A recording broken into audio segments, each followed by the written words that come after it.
Bismillah wa salatu wassalam ala rasulillah. Bienvenue dans cette première vidéo de la correction du test psychotechnique pour la préparation au concours 2021. Cette première série contient les 5 premières questions du concours de l'année précédente. Les questions vont passer une par une et après on va faire la correction avec une explication détaillée. Je vous souhaite bon apprentissage.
C'est bien, j'espère que vous avez bien réfléchi à ces questions-là.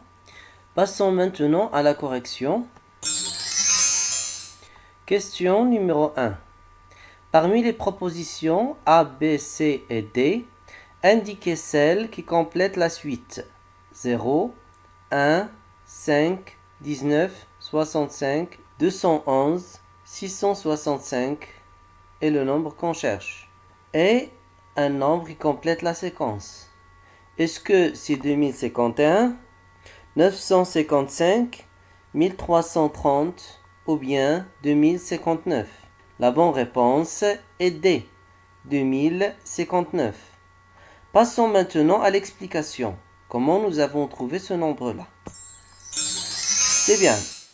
Pour résoudre cet exercice, nous avons besoin de calculer deux puissances. 3 à la puissance n et 2 à la puissance n. 3 à la puissance 0, c'est 1. 3 à la puissance 1, c'est 3. 3 à la puissance 2, c'est 9. 3 à la puissance 3, c'est 27. Et 3 à la puissance 4, c'est 81. 2 à la puissance 0, c'est 1. 2 à la puissance 1, c'est 2. 2 à la puissance 2, c'est 4. 2 à la puissance 3, c'est 2 fois 2 fois 2, c'est 8. 2 à la puissance 4, c'est 16. C'est bien. Maintenant, qu'est-ce qu'on va faire?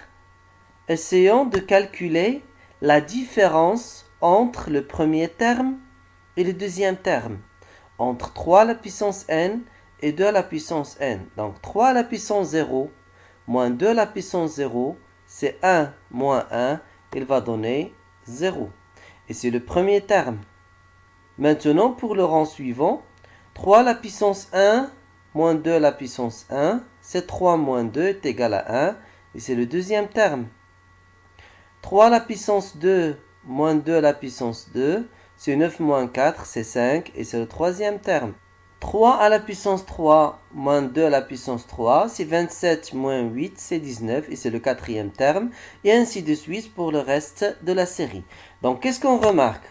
On peut déduire que si on veut calculer le terme à n, ça veut dire le nombre d'ordre n, en commençant par 0 bien sûr, on doit calculer la puissance de 3 à l'ordre n, moins la puissance de 2 à l'ordre n. C'est très bien.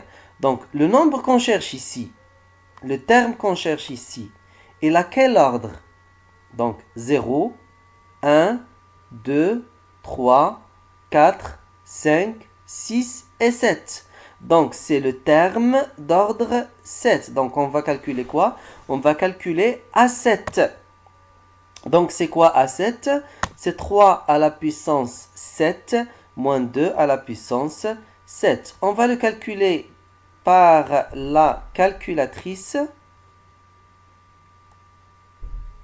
C'est bien. Donc 3 à la puissance 7 moins 2 à la puissance 7 est égal 2059. Donc le résultat est 259 et c'est la bonne réponse. Donc la bonne réponse à cette question, c'est D. C'est très bien.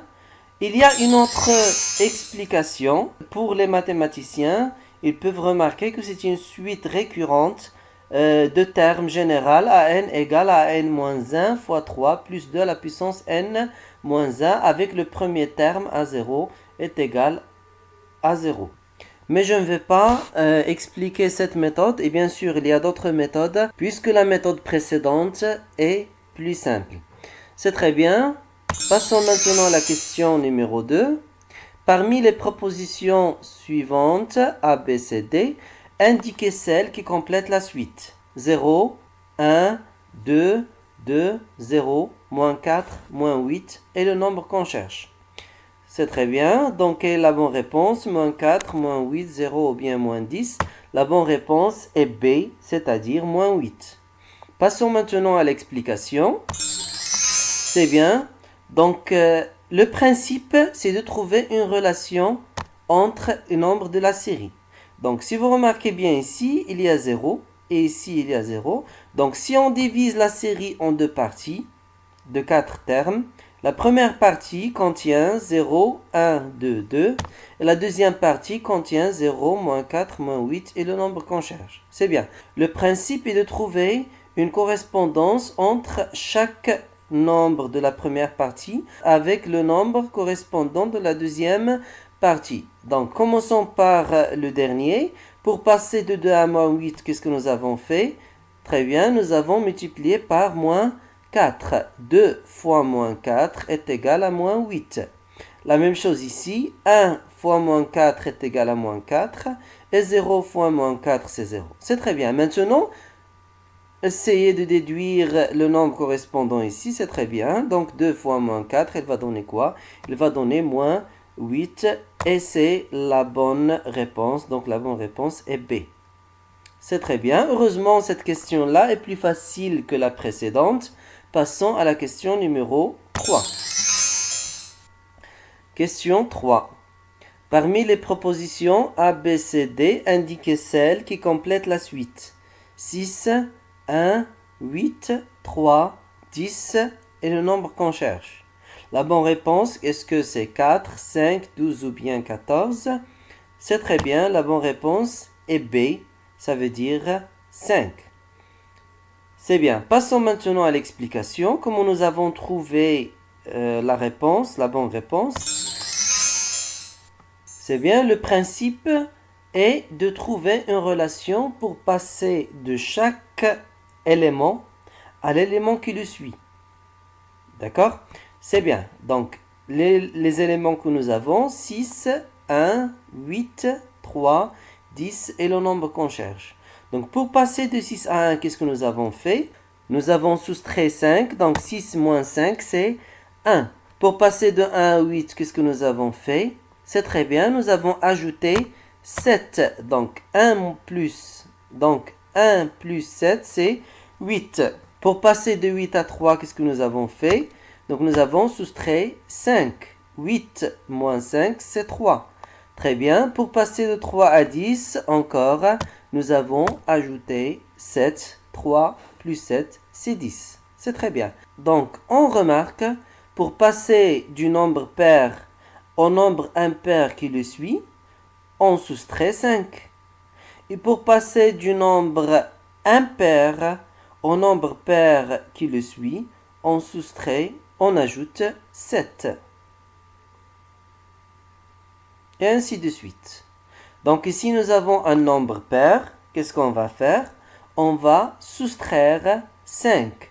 Donc 10 moins 5 est égal à combien? Est égal à 5. Et c'est la bonne réponse. Donc la bonne réponse est B.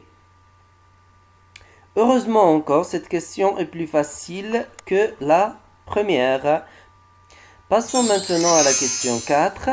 C'est bien, si vous avez apprécié cette correction, n'hésitez pas à mettre j'aime, à partager la vidéo et à vous abonner à la chaîne pour recevoir du nouveau.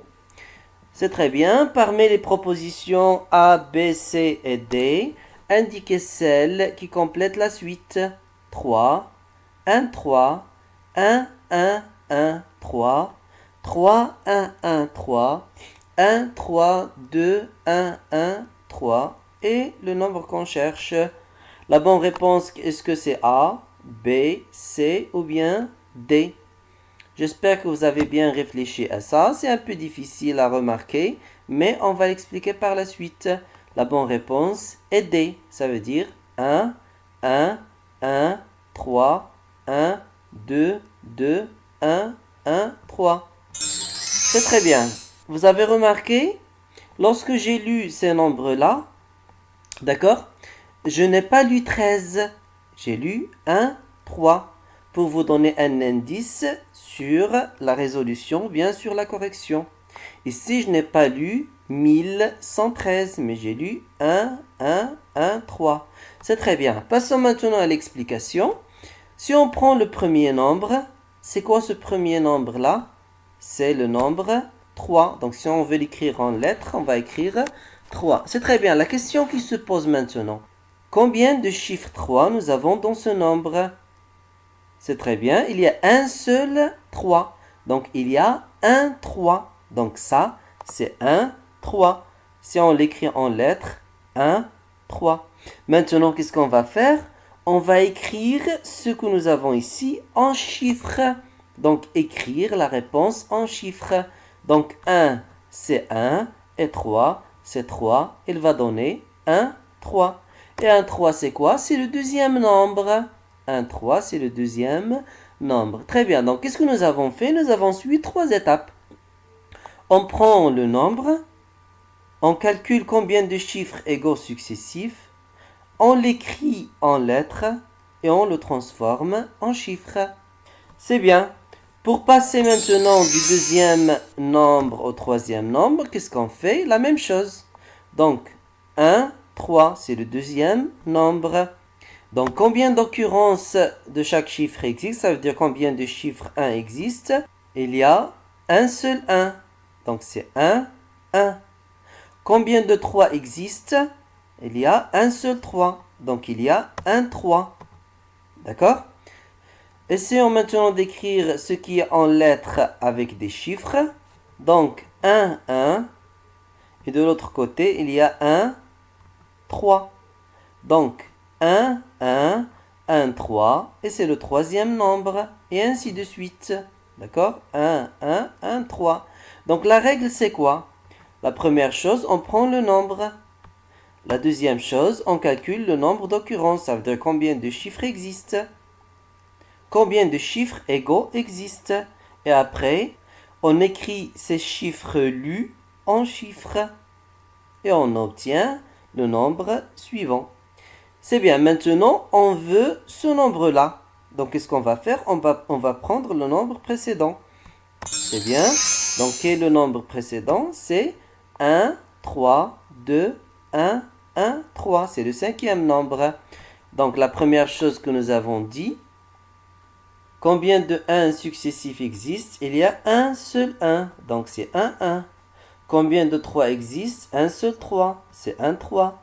Combien de 2 existent? C'est 1, 2. Combien de 1 existe ici? Il y a 2, 1. D'accord? Donc 1, 1, c'est 2, 1. D'accord? Et combien de 3 existent ici? Il y a 1, 3. C'est très bien. Essayons d'écrire ce qui est en lettres en chiffres. Donc, on va obtenir 1, 1, 1, 3, 1, 2, 2, 1, 1, 3.